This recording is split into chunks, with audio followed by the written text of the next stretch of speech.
Video games are home to some of the most evil and diabolical corporations of all time, but few reach the abhorrent levels of the Umbrella Corporation. Umbrella is typically in the background of the Resident Evil franchise, with their actions setting the scene for the actual stories of the game, but rarely are they ever the focus themselves, which is why in this video, GameRanx presents a rapid explanation of Umbrella to quickly and succinctly explain their history, motives, and their ultimate fate. Note of course that this video will go into deep spoilers of the Resident Evil franchise, so viewers beware. So, let's start at the very beginning. It all began in the 1960s, when Lord Oswell E. Spencer, Sir Edward Ashford, and James Marcus founded Umbrella based on their discovery of the PROGENITOR virus.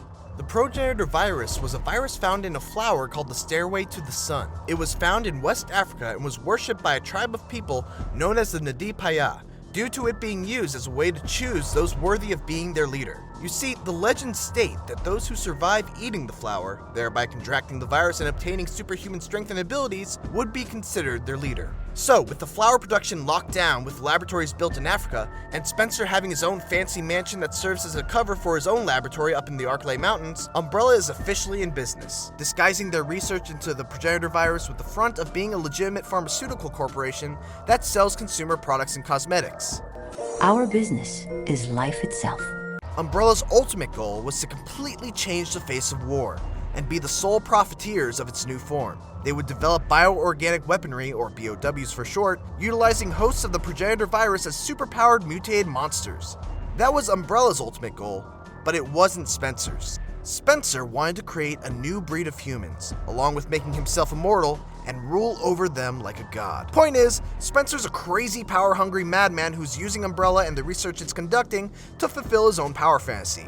And to that end, he sets up Edward Ashford to be accidentally infected by the progenitor virus, killing him, and then he sends Marcus away to be the director of Umbrella's executive training center so that Spencer is in a position to have full control over the corporation. All while this is going on, research is being done on improving the progenitor virus to make it more stable, eventually leading to the development of the T-virus. Thus came the beginning of the virus that's really at the core of the Resident Evil series. Marcus had been hoping to use his discovery of the T-virus to gain a more prestigious position within Umbrella and eventually overthrow Spencer, whom he had kinda grown to hate over the course of his research. In response, Spencer closes down the training center, but that doesn't deter Marcus. Eventually, Spencer gives the order to assassinate Marcus to Albert Wesker and William Birkin, two of Marcus's most trusted researchers. Over the next 10 years, Birkin would take over Marcus's research on the T-virus, making him a big player in Resident Evil 2. Wesker would eventually become the captain of the STARS force at the recommendation of Umbrella, setting up Resident Evil 1, and Marcus would eventually be revived by a nasty Queen Leech that enters his corpse, transforming him into a mimicked version of his younger self, retaining his memories and his deep hatred for what Umbrella did to him, leading to Resident Evil 0. Speaking of Wesker, let's spend some time going over one of the most important key figures of the Resident Evil franchise. So remember how I mentioned before that Spencer's ultimate goal was to create a new breed of humans and rule over them as a god? Well, Spencer started up what was known as Project Wesker to find those fit to ascend to that new breed of humanity. He would kidnap children of all races, born to families with great intelligence, and then brainwash the kids to better fit his image. All of these kids would be given the surname Wesker, and then they were closely monitored by Umbrella as they grew up. The eventual goal of this was to administer the progenitor virus into these select few outstanding individuals to create Spencer's idea of an ascended human, let's say. And none stood out from the rest more than Albert Wesker. He became a researcher at Umbrella at a young age and would eventually join the intelligence division, hoping to ascertain Spencer's true motives with Umbrella. Then came the mansion incident, the T-virus outbreak at the Arklay Mountain Research Facility, which ultimately culminated with Wesker getting impaled by the tyrant, presumably killing him, but it actually activated a strain of the progenitor virus that he had in his system, granting him superhuman abilities. After learning of Spencer's true goal, Wesker kills him, and then decides to take on Spencer's will for himself. That right is now mine. We kind of glossed over the ASHFORD family and the events leading up to Code Veronica simply because the story of the behind-the-scenes stuff at Umbrella is so complicated with so many moving parts.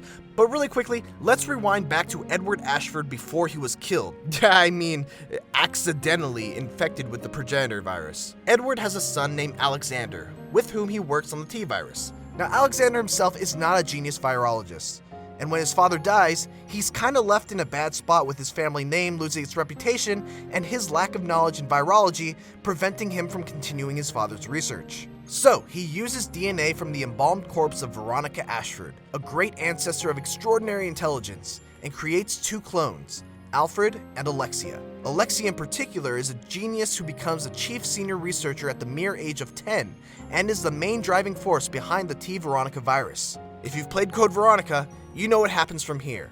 The outbreak in Raccoon City and subsequent destruction pretty much spelled the end for Umbrella, but it wouldn't be long before their work was continued by another evil corporation. And that's pretty much a rundown of the major players at Umbrella.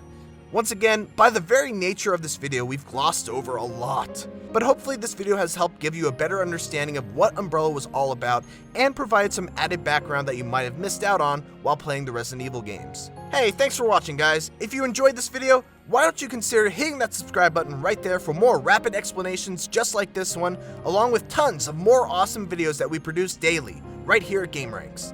I've been your friendly neighborhood Spidey, and I'll see you next time.